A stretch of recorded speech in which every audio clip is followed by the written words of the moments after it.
न तो हमें पीने को ठंडा पानी मिल रहा है, न हवा मिल रही है. Large number of mails to LG, to DRC and to many other concerns related to DISCOM. But so we have got no reply at all.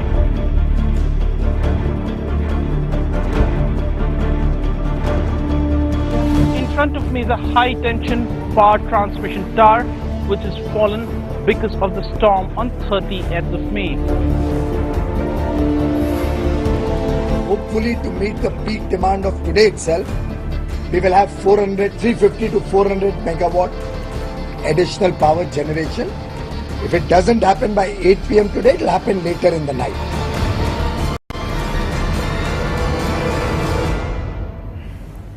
The government moving to contain the power crisis peaking this summer. It's our top story here on News 360. I'm Amrita Tripathi. Good evening, I'm Arunodaya Mukherjee. Yes, we've been raising your issues, your concerns, and we'll get you live updates, solutions, suggestions right here on News 360. But first, a look at the other big stories we're tracking this Tuesday. A second terror attack near the Karachi airport in 2 days. Terrorists strike the airport security force camp but managed to flee, forcing Prime Minister Nawaz Sharif to call a national security cabinet meet. Back home, 3 days in jail proposed for those who spit or throw garbage in the Ganga. Sources say that's a proposal the government is working on, though the Water Resources Ministry denies that report. The Prime Minister continues his drive to prune the government, discontinues 4 cabinet committees, will revamp the cabinet committee on security. Central government clears a CBI probe into the Badaun murders of the teenage sisters following the UP government's request. UP police has said property could have been a motive for the murder. I'm sure we'll be able to recover all the bodies, but it's going to take some time. It may be a week before we recover the last body. It could take a week to complete search operations for the 20 students swept away by the Beas River in Himachal Pradesh. The High Court there gives the state government a week to file a response as to what happened. The Telangana government will also be taking legal action.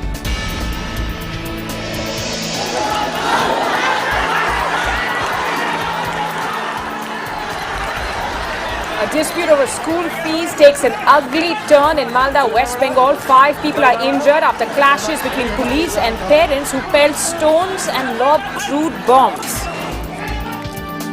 Here's just one of hundreds of examples. This is the public concourse where tens of thousands of fans are going to stream in on match day.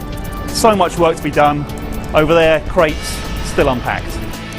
Just 2 days to go to the Football World Cup, but is Brazil prepared to play a host? CNN does a status check.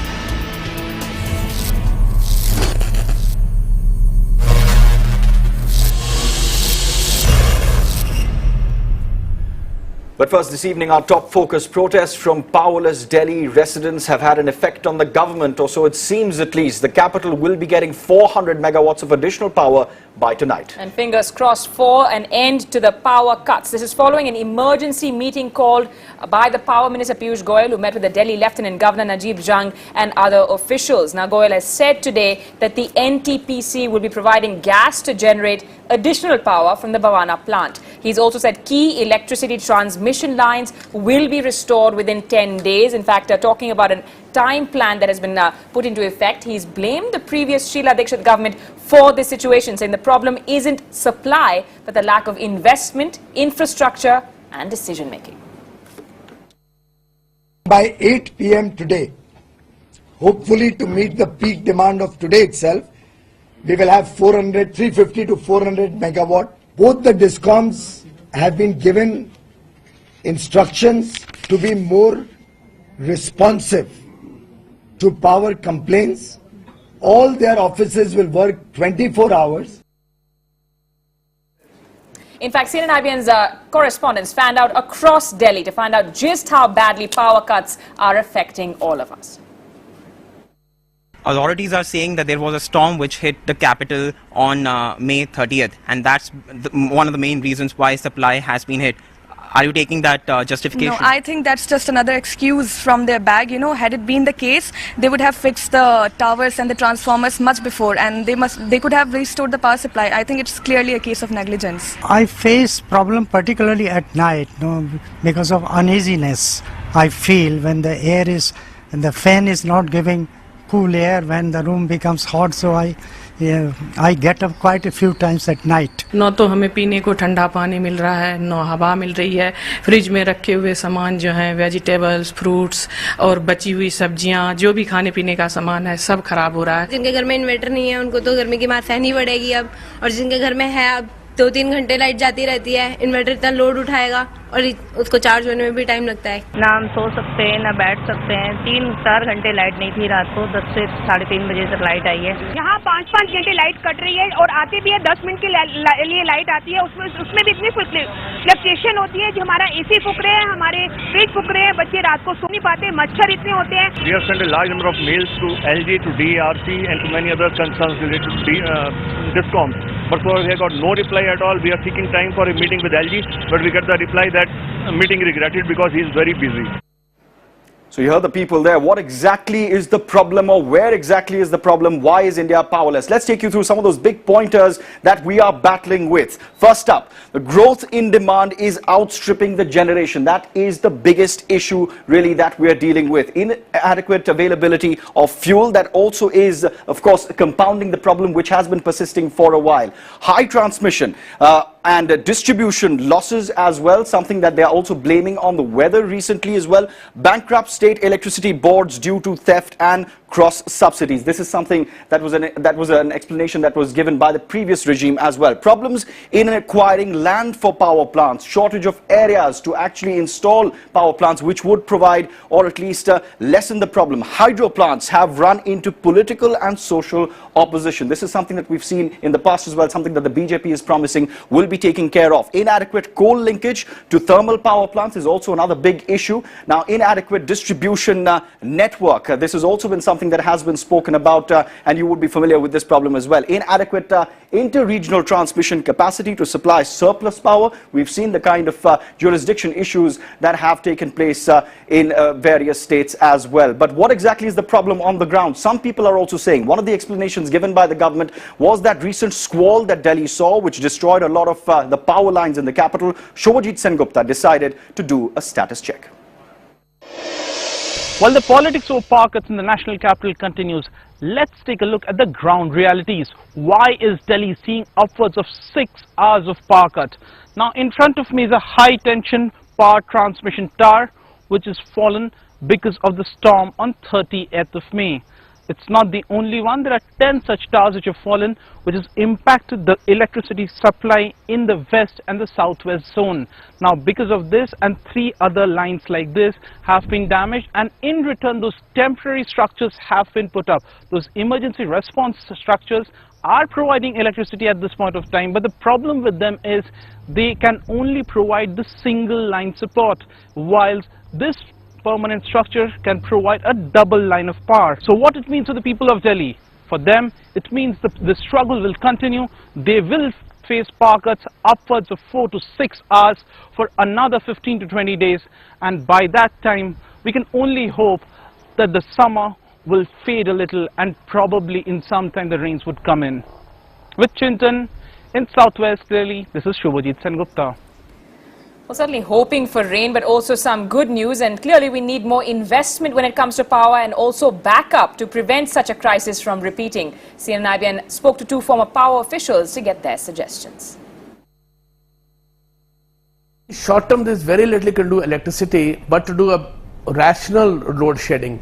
Load shedding, if required to be done, can be planned so that you are distributing the load around the city. In the medium to long term, we would have to ensure that adequate system availability is there. In other words, are our investments in line? Are the infrastructure in place? Which are the areas where there's shortcoming? Which are the areas where demand is growing the fastest? So you put in more backup system, you put in new transformers, new substations, new lines. Our regulators, our companies are worried, if I invest, tariff will go up, and therefore there will be public hangama, so we will not invest. That is extremely short-sighted, and to my mind, extremely anti-people. Number one, you need to book sufficient power for all the seasons that are to come. Number two, prepare for any contingencies. That means you have to be prepared for some extra booking. If your systems go down, you must have alternative feed available to you. Number three, your tariffs should be reflective of the actual kind of booking that you are doing. Number 4, your peaking power regime must come into place so that people know that when it is a peaking situation for the grid, they need to consume less. We need to encourage energy efficiency. Right, we will have live updates here on the show, but shifting focus now to the other big operation to clean up the Ganga. Sources saying that the Modi government is taking steps to develop a clean-up plan for the river. CNN IBN learns that one of the proposed moves was to ensure strict punishment for those found spitting or throwing garbage into the Ganga. Sources saying the government was looking at 3-day 10,000 rupee fine, but how would that be implemented? In fact, ministry officials are denying any such directive.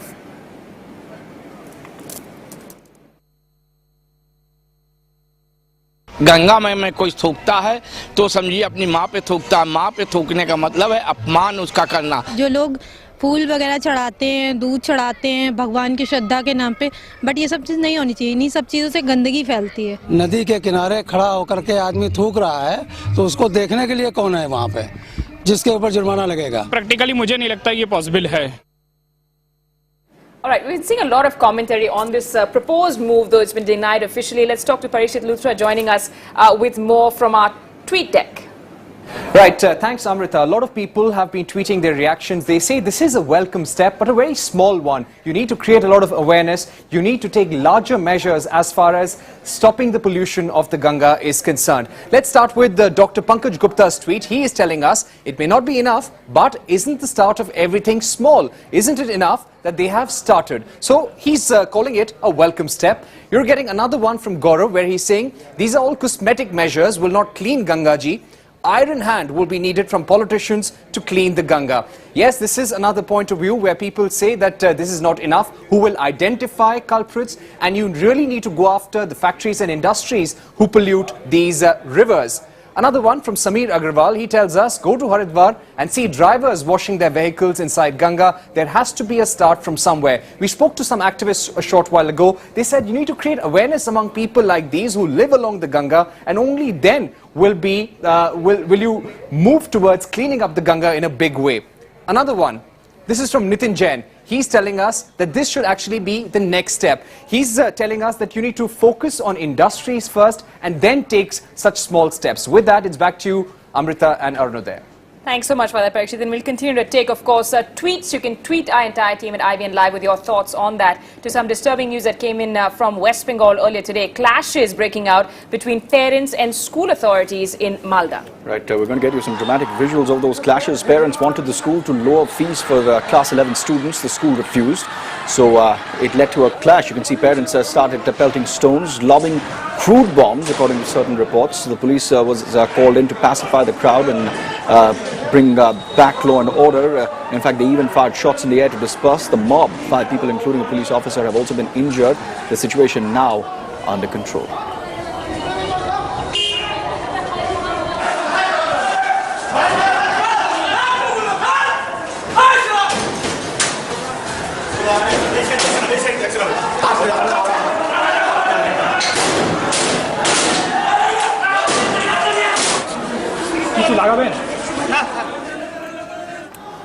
Time for our top international news now. Another security scare for Pakistan today, which has forced the Nawaz Sharif government to call a national security cabinet meeting, which he is chairing. The question is, will the government continue talking to the Taliban or continue its strict military strikes, even as the militant group vows to continue attacking installations? Here's a look. Tuesday morning broke with news of another security scare at the Karachi airport. 3 or 4 gunmen mounted a fresh attack on an airport security force checkpost but managed to flee the scene. The Sindh Information Minister later said that it was not a major incident. 2 दहशतगर्द जो थे वो motorcycle पे आए और उन्होंने D gate के पास आके ASF ladies hostel है उस तरफ फायर किया. Today's scare was exactly that, a bit of a scare. After speaking to multiple sources on the ground, colonels, brigadiers, all the way up to generals, it was figured out that it was hit and run. It was at the airport.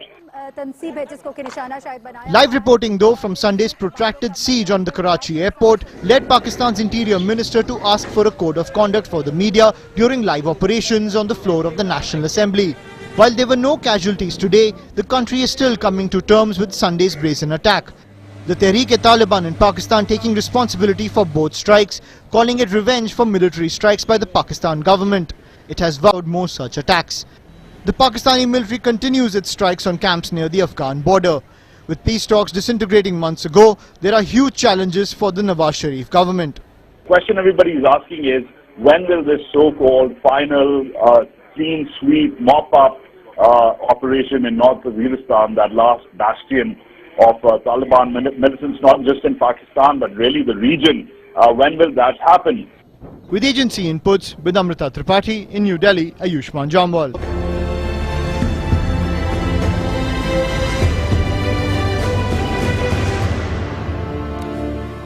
Right, back home, anxious parents continue to wait for news of their missing children in Mandi in Himachal Pradesh. It's day 2 of that massive search operation to look for the bodies of the engineering students swept away by the sudden release of waters from the Larji Dam. There's 5 bodies retrieved so far, and families are understandably inconsolable. The coffin of Debashish Bose, whose body was recovered by rescue workers from River Beas. He was among the 25 students washed away when water was released from the dam. Debashish's father is now struggling for answers. Himachal Pradesh की government को statement देने के पहले उसको sensitive होना चाहिए. उनको ये जानना चाहिए क्या उधर ना एक साइन बोर्ड है, ना उधर कोई जानकारी है, क्या उसको बच्चे को जाना नहीं चाहिए. Several parents said they were angry with the college for letting students go on a picnic when the tour was meant to be an industry visit program. College का गलती बहुत है.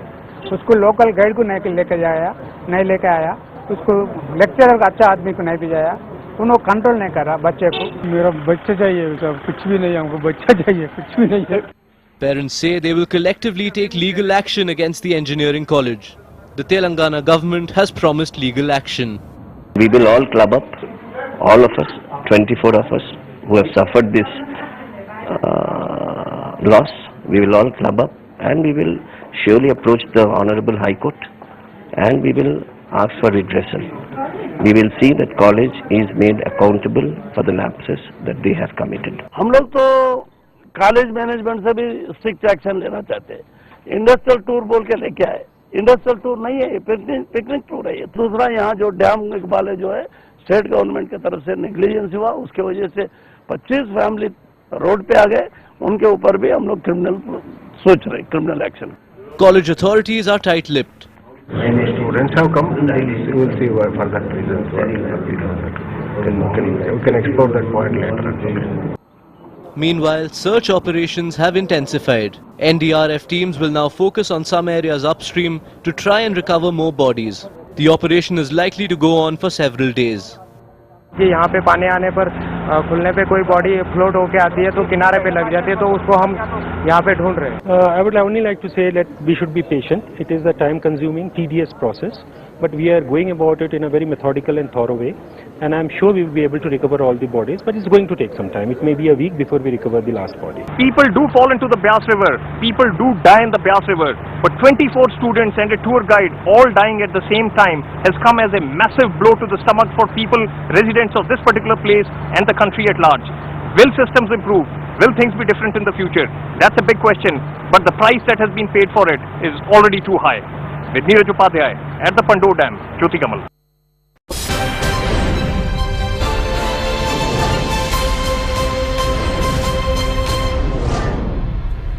All right, Prime Minister Narendra Modi continues his drive to prune sections of the government. We're learning that he's scrapped 4 standing committees of the cabinet that were formed by the UPA government. These are on the management of natural calamities, prices, World Trade Organization linked issues and Aadhaar cards. The Prime Minister also plans to reconstitute, we're told, the cabinet committees on appointments, economic affairs, parliamentary affairs, political affairs as well as security. And today we did see Parliament address the presidential speech yesterday when it comes to the government's economic roadmap going forward. The finance minister heading out at the Congress in the Rajya Sabha, blaming them for the slowdown in the economic growth. He said growth below 5% was disappointing, while enthusiasm in the Indian economy was shattered during the UPA rule. He took pot shots at the Congress, saying that caste politics and dynasties could not replace good governance. He also said that even though the BJP has been given a majority mandate, the party will consult everyone on all important policy matters. I used to hear my friends, the ministers in the previous government saying, our average is better than your average. You inherited 8.5%. What have we inherited? For the last 2 years, India has grown at less than 5%. So low growth rates, high inflation, fiscal deficit more than 4.5%. We are in an era of coalitions. My party believes, despite the 282 figure, that we are in an era of alliances because alliance represents the federal character of India. They represent the strength of India. We don't treat the alliances as a burden, we treat this as a great credit. ये मत कहिए आप 40 लोग हैं हम 300 के ऊपर है दबाएंगे, ये दबने वाले नहीं है। अरे कौरवों की कितनी भी संख्या हो पांडव कभी नहीं माने और पांडवों की हुकूमत आई है, तो ये आज आपके सामने है। All right, let's get you the latest on the Badayu murder case. Sources suggesting that the central government has now recommended a CBI investigation after consent from the UP government. The agency is reportedly in the process of forming a team to start their investigations. However, they are yet to register a case. Remember, 2 minor girls were allegedly gang raped and murdered in Badayu, Uttar Pradesh last month. The police have arrested 5 people, including 2 policemen. The Union Home Ministry has recommended a CBI probe into the death of Gopinath Munde, the Union Minister who passed away in a road accident last week. This is based on the recommendation of Nitin Gadkari and the Maharashtra BJP leader Devendra Fadnavis, who met the Home Minister Rajnath Singh today. Sources are saying that an announcement is expected soon. Let's get you the latest on Mumbai's Campacola Society. The BMC has now issued fresh notices to the residents asking them to vacate the illegal flats by the 12th of June. The flats are scheduled to be demolished as per the orders of the Supreme Court. Local BJP leader Omveer was shot dead in Mirapur, Muzaffarnagar today. Reports suggest that assailants on motorcycles opened fire on the BJP leader, who shot back, injuring one of the assailants, but he did succumb to his bullet injuries. Police have sent that body for a post-mortem and have launched a manhunt for the assailants. To Gujarat now, where the police resorted to mild lathi charge to disperse milk producers at the GCMMS Limited unit in Anand. The milk producers were demanding higher prices for their milk and products. This even as they barged into the building and destroyed property in the administrative building. The police have cleared the protesters and the situation is now normal. Tragic news coming in from Uttarakhand, where a bus has plunged into the Bhagirathi River. We're told there were 13 Russians on board. The Uttarakhand ADG telling CNN-IBN that there's been at least 1 casualty and 1 Russian is missing.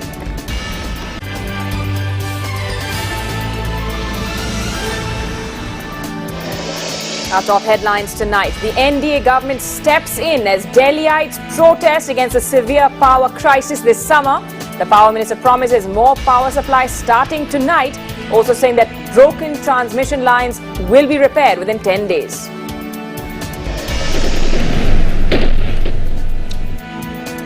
Second terror attack near the Karachi airport in 2 days. Terrorists strike the airport security force camp but managed to flee, forcing Prime Minister Nawaz Sharif to call a national security cabinet meet. 3 days in jail for those who spit or throw garbage into the Ganga. Sources say that was a proposal the government is working on, though the Water Resources Ministry denies that report. The Prime Minister continues his drive to prune the government, discontinues 4 cabinet committees, will revamp the cabinet committee on security.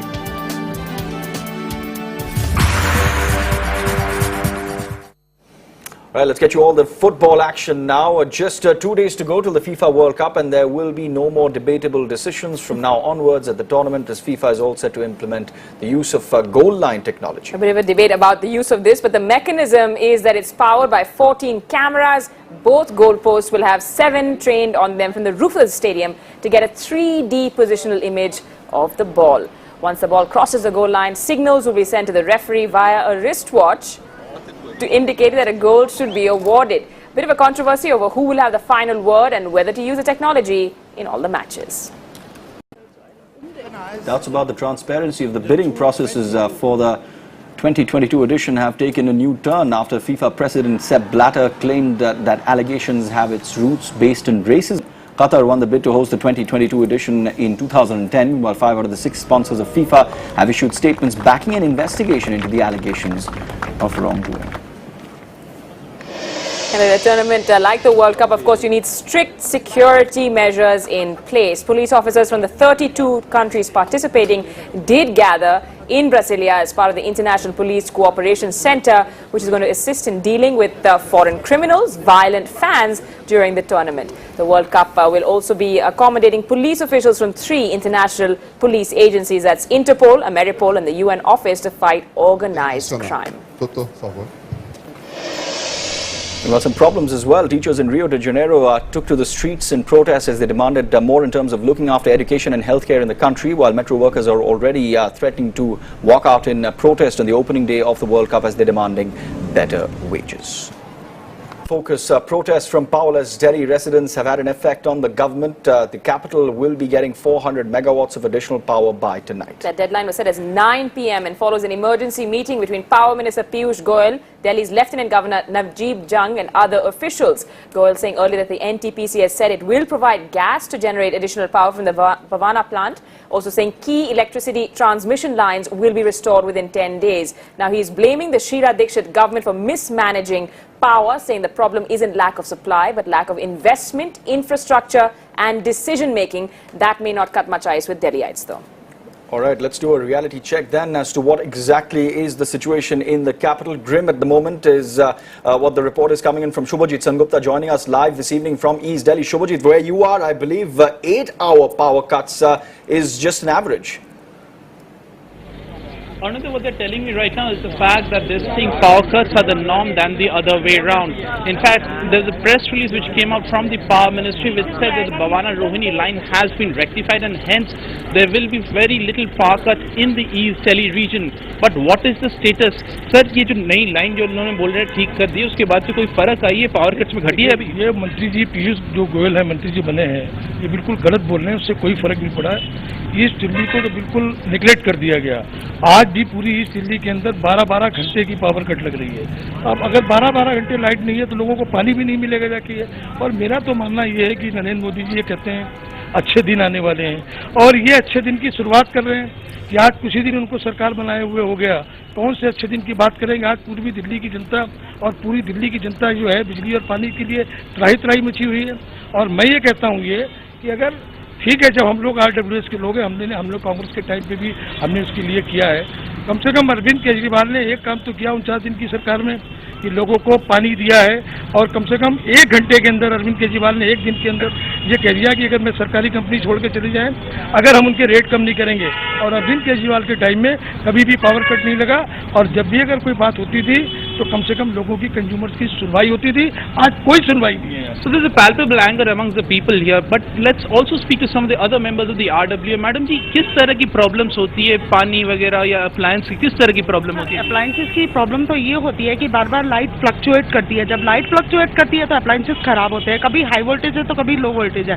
तो who is are responsible for that? हम appliances क्या बार बार change ही करते रहेंगे? हर summer में हम appliances change करेंगे। और सबसे बड़ी दिक्कत होती है पानी की। लाइट गई तो अगर 4th फ्लोर पर या 5th फ्लोर पर कोई रह रहा है तो वहाँ पर मोटर से पानी चलता है। सारा दिन हम बिना पानी के बैठे रहते हैं। सर, ये कब तक चलेगा?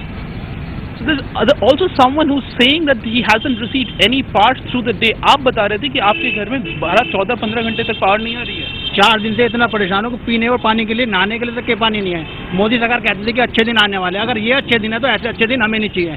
ऐसी सरकार अभी पानी नहीं है तो आप क्या कर रहे हो? कैसे बाहर से बोतल खरीद गए 50-50 रुपए की, 100 रुपए की बोतल खरीद कर गुजारा चला रहे हैं। आम आदमी अगर 100-50 रुपए खर्च करके बोतल में पानी चलाएगा तो गुजारा कहाँ चलाएगा? ये बताइए। आम आदमी का जीना दुश्वार हो गया है। ये सरकार वादा करती है कि बिजली देंगे, पानी देंगे, ऐसे बिजली पानी देंगे, ऐसा जीना दुश्वार करेंगे। इस सरकार से हमें आशा नहीं थी बिल्कुल भी। So there is kind of anger which is going on in this area. You also have an advocate who practices in the Karkatduma court.